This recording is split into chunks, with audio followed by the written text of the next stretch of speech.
Let's forget about God for a second. Let us simply focus on the remaining 6 commandments, which are all about loving our neighbors as ourselves. I know I broke almost all of them.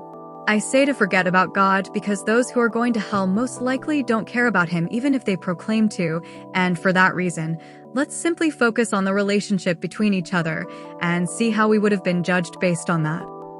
I've dishonored my parents more times than I can count. I've murdered in my heart. I've definitely committed adultery more times than I can count in my heart. I've stolen plenty.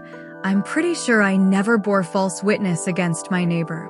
Although I've lied plenty of times, and I have coveted. Based on these, what would be my verdict? Guilty. And my sentence? Hell.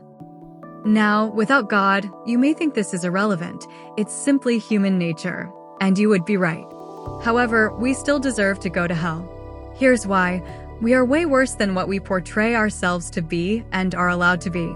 God doesn't have to deal with any consequences for His actions, and this is how He behaves. While we sometimes have no consequences, this is how we behave. You may not steal, kill, or commit adultery, but you gossip, humiliate others, and abuse your power as a parent, a boss, in a group, or behind a computer. Because that's the level of aggressiveness you're allowed to get away with. Since you learned what not to do that will get you into trouble, you now think you can consider yourself a good person. You're not good, you're just limited. Just like human laws and imprisonment, the only thing preventing you from going over the edge is God's grace, His Holy Spirit. Without Him, the Spirit, you'd be able to see how much of a demon, a wicked individual, you'd truly become. And you don't because you lack power. What's that saying? Absolute power corrupts absolutely. There's no better example than David. Once he became king, he had so much power that Nathan, the prophet, had to point out the obvious. How the heck didn't he realize on his own that what he had done to poor Uriah was extremely wicked? How blinded was he?